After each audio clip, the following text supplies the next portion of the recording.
Heavy stuff right there. Urb Thrasher here with Radical Russ. Yeah. Hanging out at Roller J Studios here in Rip City, Portland, Oregon. Hanging out with Don Capuano of Lord Dying. These dudes are about to head out on tour February 5th with Anvil and just about to destroy this freaking country. I was just looking at the dates, man, and they're actually going all over the country, starting out the 5th of February in Brooklyn, New York, and then just really going all the way down south through Texas up into the freaking, ended up in Washington in March. And so definitely looking forward to seeing Lord Dying out on the road.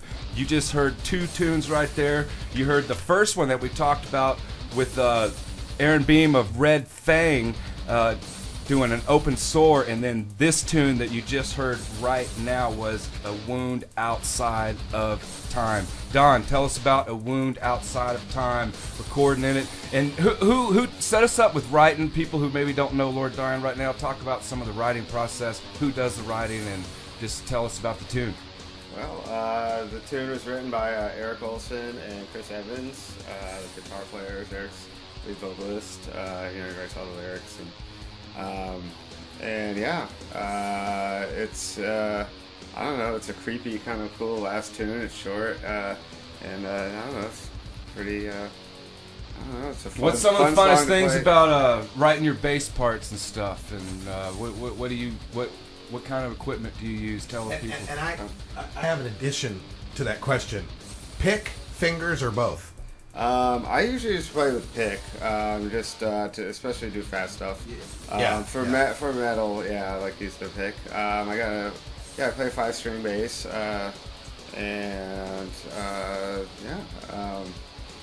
it's got lace pickups on it, and Mesa Boogie head and cabinet, and I don't know. I don't know. I don't really know what to do. How long have you been playing bass? And did you start out with bass, or did you start with guitar? I started off with guitar. I've been playing music for like 16 years, I guess. No, sorry, 26 years. Yeah. 26. Yeah, damn right, dude. Yeah, sorry, my math. Show you how good my math is right now.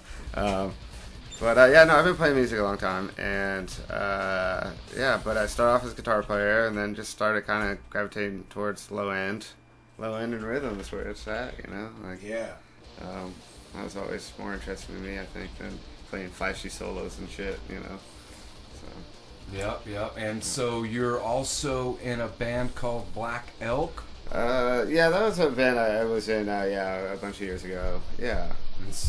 So. Lord Dying. Yeah. Is that where we're at? And yeah. Yeah, that's cool. Well, I definitely enjoyed seeing that you were also involved in some other bands, other things that bridged you to. What are some of the bands that you grew up listening to that it really influenced? Some of the bases that influenced you to bring you to where you are now. Like Cliff Burton, Fuck yeah. I don't know, I always kind of like listen to riffs and all that, so I don't know, just probably listen a little more to guitar players, just because I was into listening to riffs, but just translate it onto, the low end. Yeah, I was listening to fucking Sirius XM Liquid Metal the other day, Jose Mangan, and he was talking a bunch of shit like he always does, actually Jose's going to be on the show February 27th, so looking forward to having Jose on the show. But he was talking shit, and he was talking about a bunch of damn, what's the best rock and DVD, and he had people calling in, and I didn't call in and everything, and no one ever said anything, but I kept wanting to say, fuck it, I was a Cliff 'em all, man, fucking Cliff 'em all. I was like, that was like my thing, man. I can't even tell you how many times I watch that, and I don't play any. I just never I'm an air guitar extraordinaire. I just never played any kind of instruments or anything. But fucking Cliff 'em all, man. Talk about Cliff for a second, man. Man, he was fucking it was amazing. He wrote some great parts, and just played with a lot of balls, I guess. Just He was the man, wasn't he? He was, yeah. Yeah, he just fucking Even the way he dressed, god damn it, dude. He was just, everything was perfect. About fucking named my hamster after that motherfucker, dude. Shout out to Cliff Burton, dude. Rest in peace, brother. Urb Thrasher hanging out here with Rattle Russ, Don Capuano from Lord Dying. And we're just hanging out, talking all kinds of stuff. Now, Don, I like to smoke weed, dude. I like to smoke a lot of weed. And here recently in 2014, Oregon just legalized. We passed 91. Were you able to celebrate? Were you guys on the road? And what do you think about your hometown now being legal? Well, we were actually on the road when that passed. Yeah, I figured, it's about time. It'd been on the ballot, I guess, a few times, beforehand. I think, most rational people figured, that they should vote for it. I don't know why it took so long, but, everybody's got their vote. Everybody's got their opinion. Yeah, it's, I think so, there's a lot worse, I don't know. I think people should be more worried about themselves and not worry about what fuck other people are doing. Yeah. Stay out of people's business, That's right, that's right. Oregon's kind of, well, Portland, anyways, is kind of, the city has that feel with a lot of things. We kind of live in that, we can dress however we want, be whoever we want, do whoever we want, kind of in the city, and never really mattered. I'm being from Alabama, I've definitely experienced that. Are you total local Portland, or? Oh, no, I'm not. Transplant? I'm a transplant, yeah. Yeah, I moved out here from Boston like 16 years ago or so, yeah. Right on. Well, tell us about band members real quick. You mentioned Eric Olson, he'd be the singer. Yeah, he's a singer, plays guitar as well. Excuse me.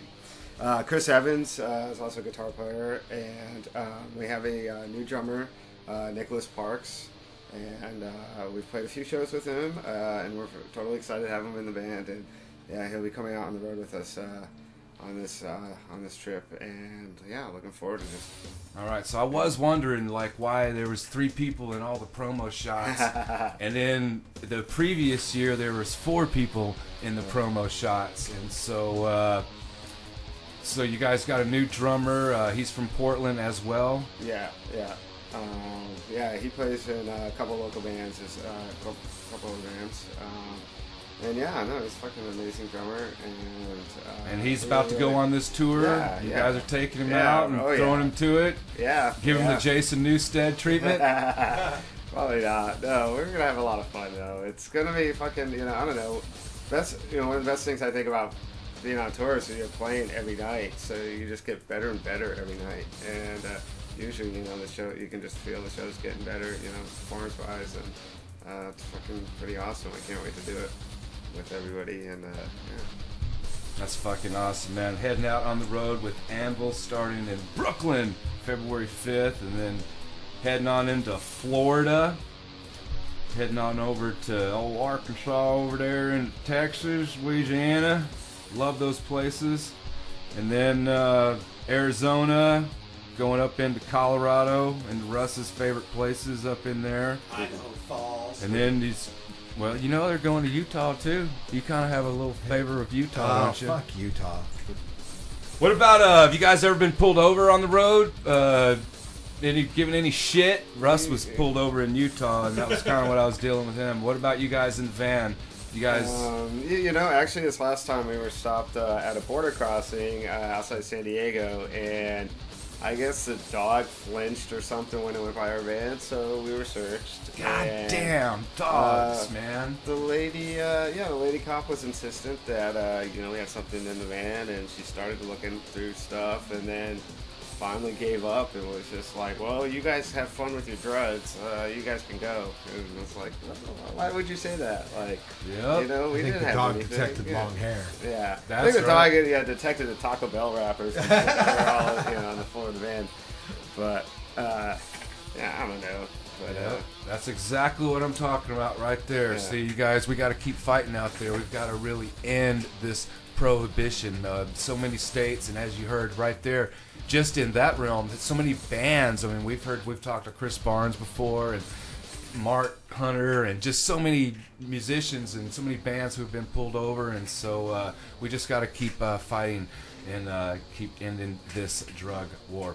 All right, man. Let's hear my favorite song on the freaking album, dude. We're talking about Poisoned Altars. That's going to be released the 27th of January, and you guys can go and get pre-orders now. Go to the Relapse Records website, and they have pre-order bundles and all kinds of good stuff. And you could also go to the Lord Dying Facebook page and website, and all kinds of links and all that'll take you to the pre-orders and everything going on. But this tune right here, Suckling at the Teat of a She-Beast, what can you tell us about this tune right here? It's Joel Grind does some guest vocals on it. It's super fast and kick-ass, thrashy.